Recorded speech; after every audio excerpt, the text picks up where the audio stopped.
Good morning, friends. Welcome to Empty Cloud Monastery. I'm here with Bhante Sudaso, and I'm Ayya Soma, and today is my birthday. So I've been pushed rather than invited by Bhante Sudaso to share a few reflections this morning. But actually, I'll invite Bhante Sudaso. Since it's my birthday, I can do what I want to, right? So maybe I'll invite Bhante Sudaso to share a bit of words on I think the subject of this talk is birthdays and death days. So maybe Bhante, if you want to talk a little bit about birth and death. Yeah, I mean, no, but yeah. So what do we mean when we talk about birth and death? So normally we think of it in terms of the birth of a body, which we think happened at some arbitrary point in the past. In her case, it's 51. How many years now? 72. However long ago. So a while ago, this like little screaming thing popped out of a mother's womb, and we call that birthday. And at some point in the future, this body is going to stop breathing and start getting cold, and we call that the death day. But actually, what I find more interesting is to think of birth and death in terms of the ongoing process, moment by moment, where we produce a state of mind, and then that state of mind comes to an end.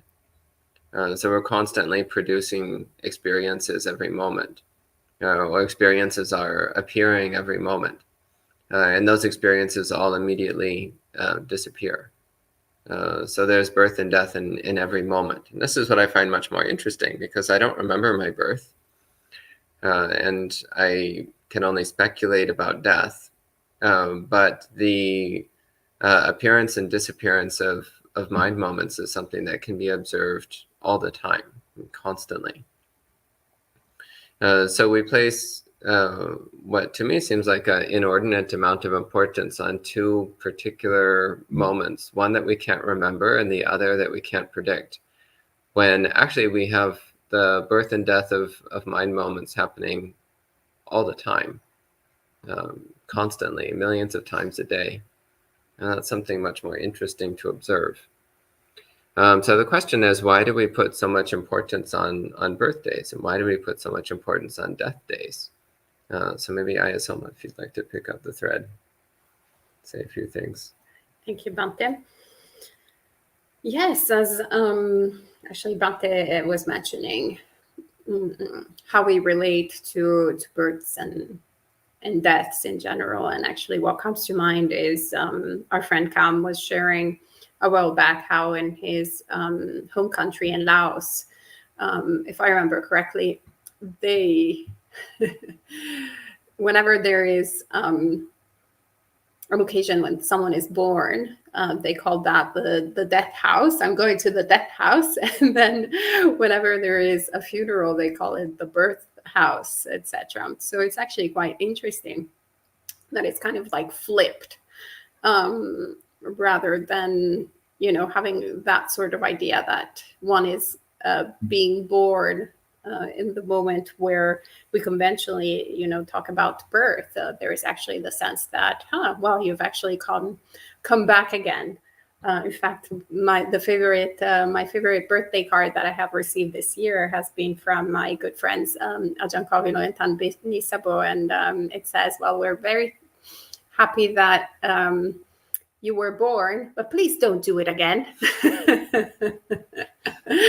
Very Buddhist greeting and wish, and I was like, yes, may it be so, let us not be born again. And so why do they call it the death house, or something along those lines in Laos, the moment of birth? Because buy one get one free. So the moment we're born, we are already destined to die.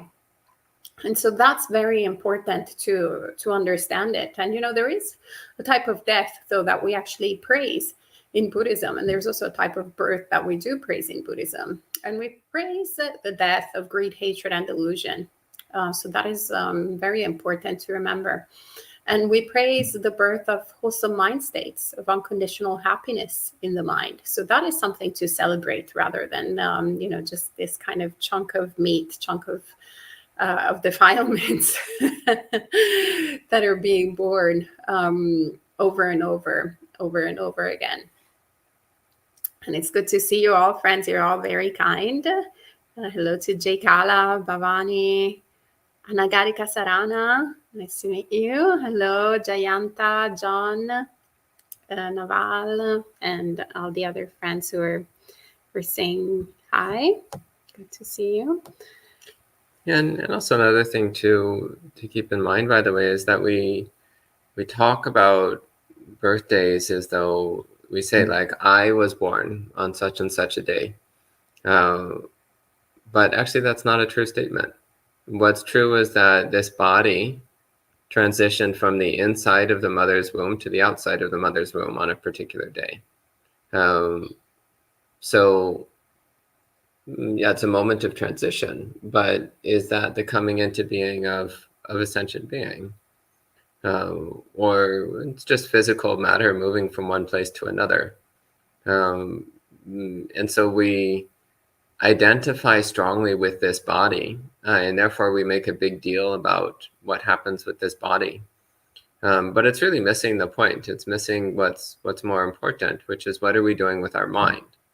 As Ayya Soma was saying, we praise the death of unwholesome mind states, and we praise the birth of wholesome mind states. So this is all about the mind. It's about observing what we're doing with our mind from moment to moment. And actually, when we're constantly producing wholesome mind states, so building up the habit of wholesomeness in the mind and letting the unwholesome mind states die out, then actually the birth and death of the physical body start to become irrelevant, because this habit of nurturing wholesome mind states and dropping unwholesome mind states is a habit that carries from life to life. Just as it carries from moment to moment, it carries from life to life. So the coming and going of a physical body is not so important. Although we place so much importance on it, it's really not that important.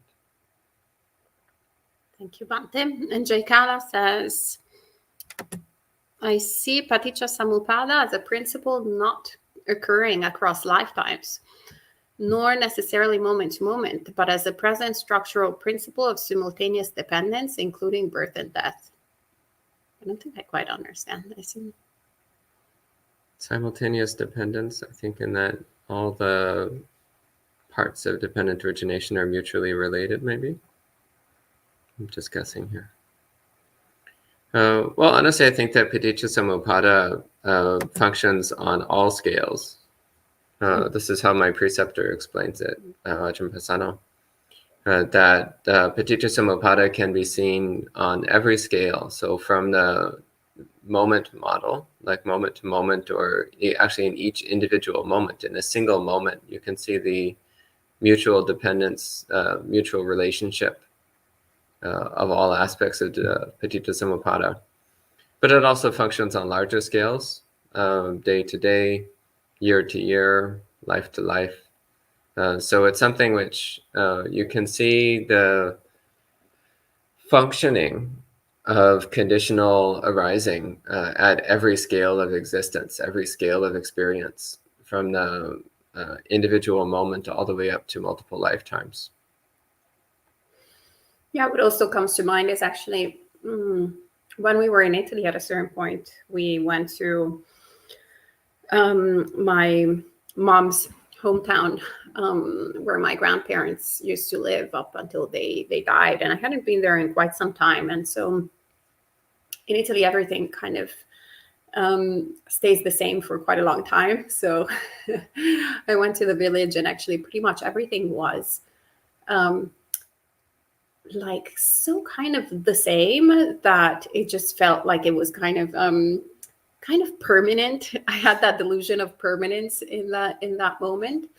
And it was really interesting because then we got to the house that used to be my grandparents' home. And on the other hand, that had significantly changed because, well, the house is kind of like falling apart, and because nobody has been living there for over 25 years now.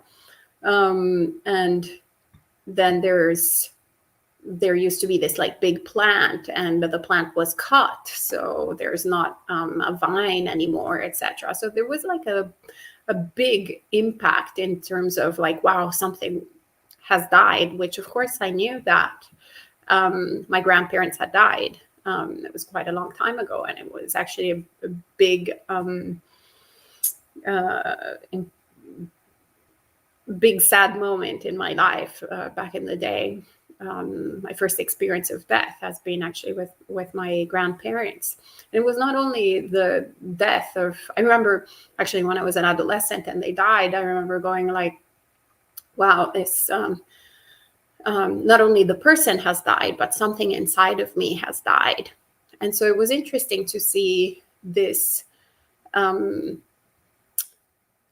to have this experience later on, and having a kind of similar thing like, oh, wow, I remember all of those things. It was actually quite painful.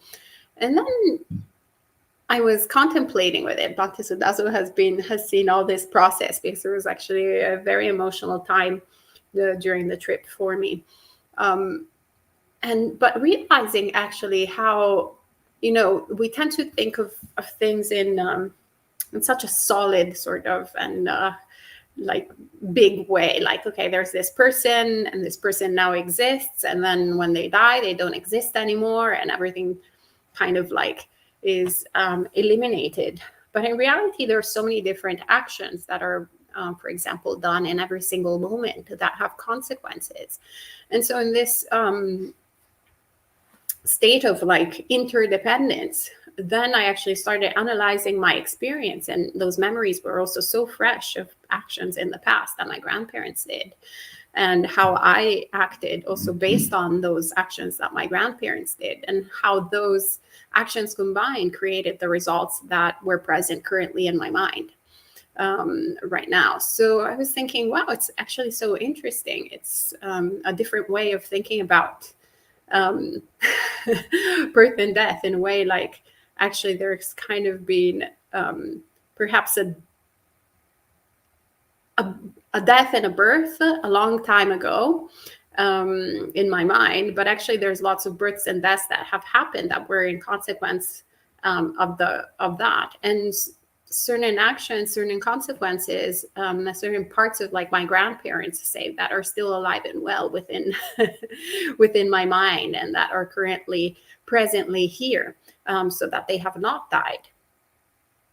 So I don't know if actually this I was able to articulate it properly, but this is kind of what comes to mind with Jay Kala's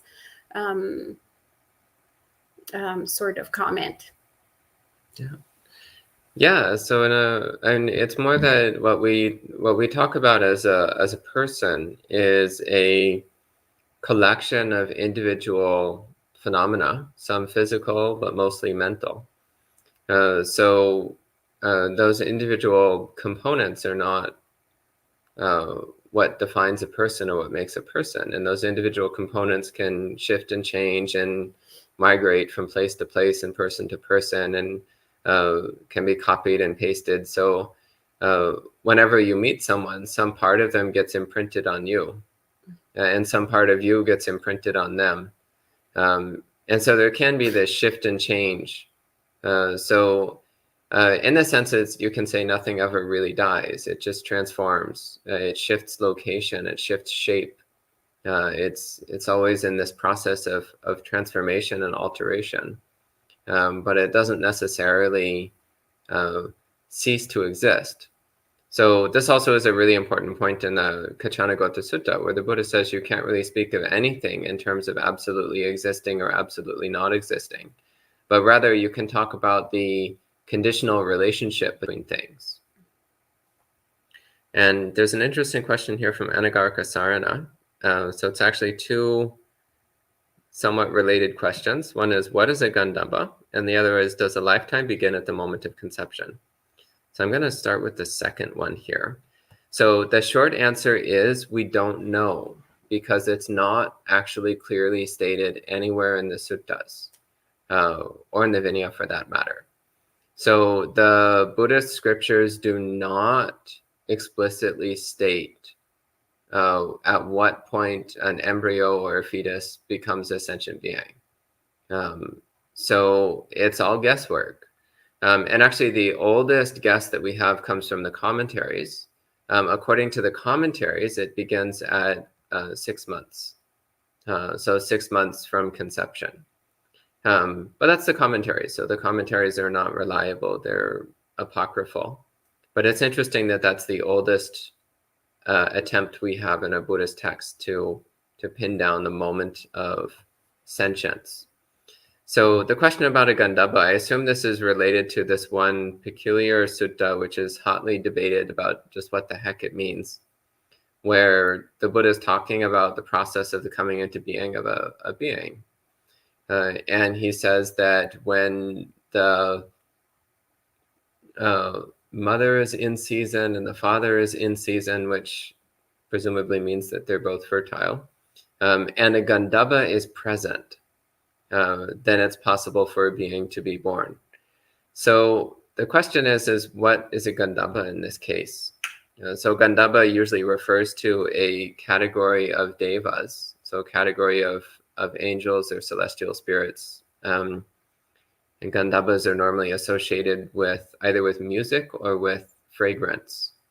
But that doesn't really seem to have anything whatsoever to do with a sentient being being born.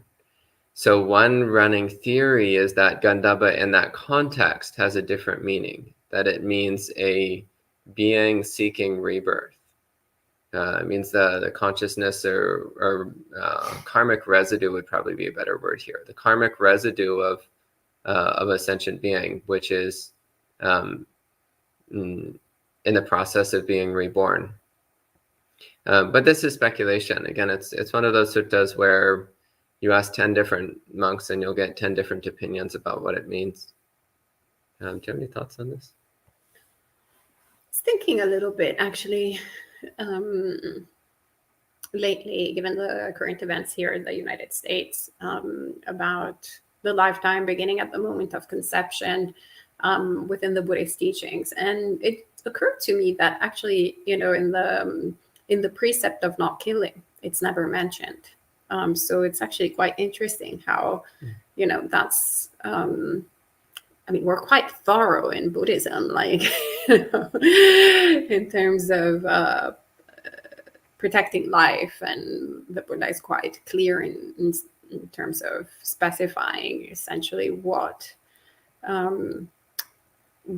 is a sentient being and who we should, make sure that we're not harming. But there's no mention of fetuses, for example. So I don't have quite an answer to your question, but I have another question. Like, why is it not there, for example? So it's good to contemplate and a little bit, not jump to fast conclusions in one way or the other. And Elaine says, thank you for those words about imprinting and transforming. I recently buried my dad and I need to hear that wisdom. Well, I'm very sorry to hear that, Elaine. I hope you're well and happy, and that you're working with all of these emotions. Probably you're not happy, but I hope you're going to be happy soon. And we're going to, if you send us the name of your father, we will chant some blessings tonight during puja. Yeah, it's good to remember, as I was saying earlier, that whatever good qualities your father had, his wholesome habits and tendencies of mind, you can keep those alive within yourself.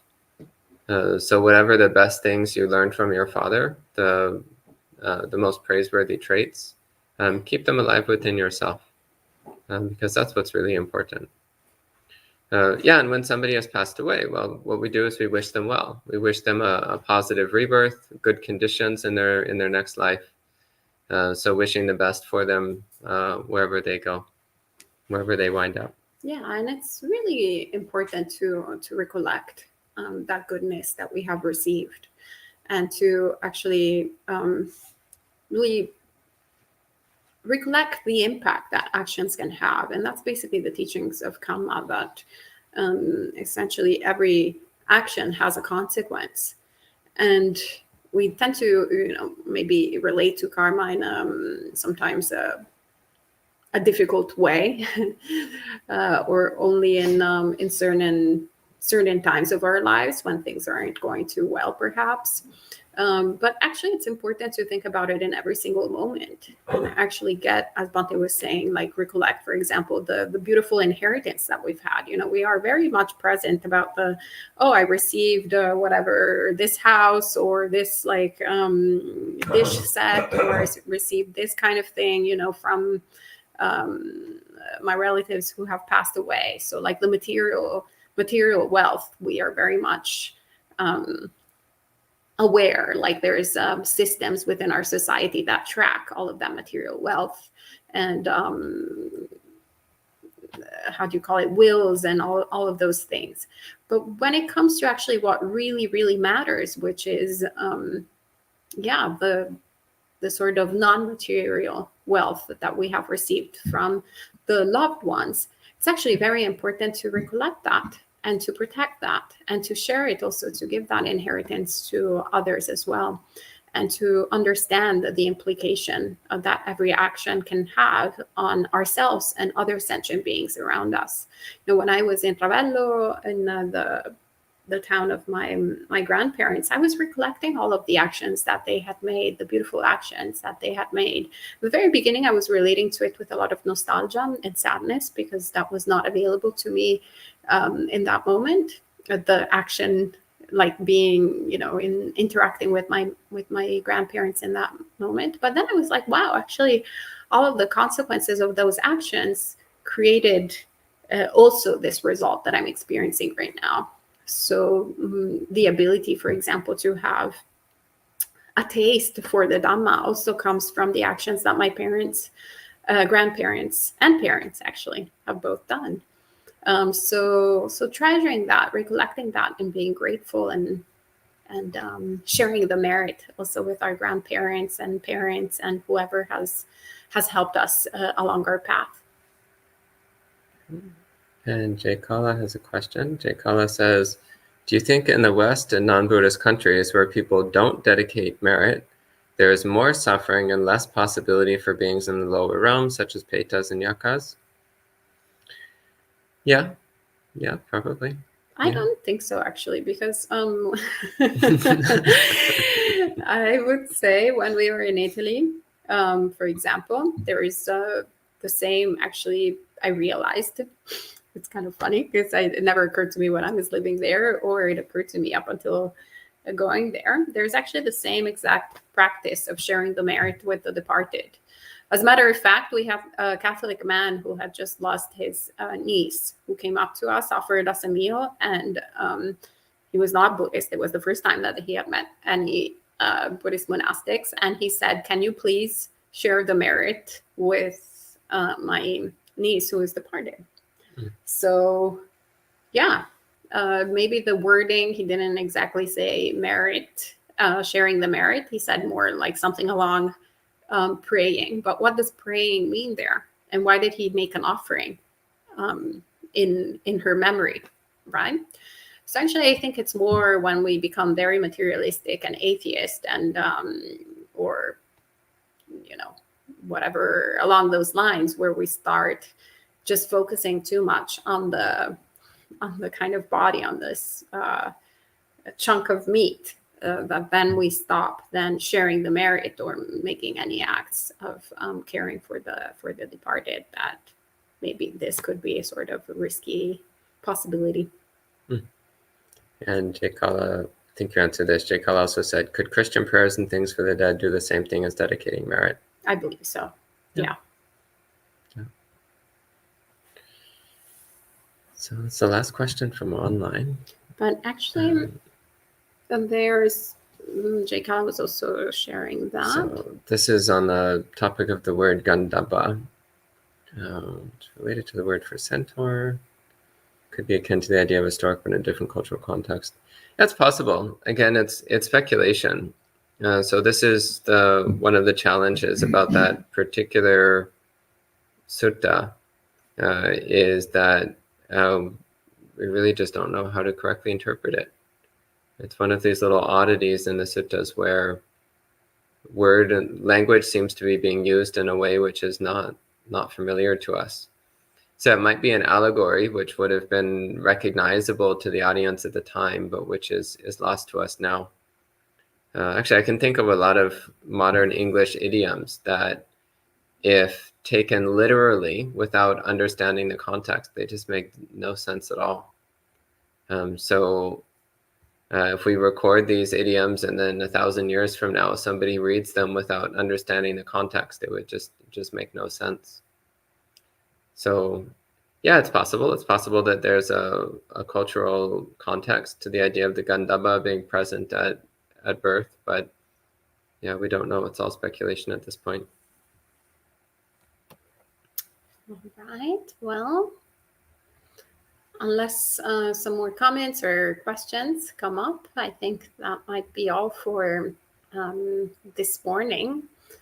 We will be having a special guest today coming at the monastery, so there might be a special live stream showing up at a certain point during the day, and we might actually have a special monk guest tonight at Monk Chat. Nothing guaranteed, but keep an eye out, and yeah, hopefully that will be all our birthday present. All right, so maybe we can end with 3 sadhus this morning. Sadhu, sadhu, sadhu. Okay, we'll see you next time.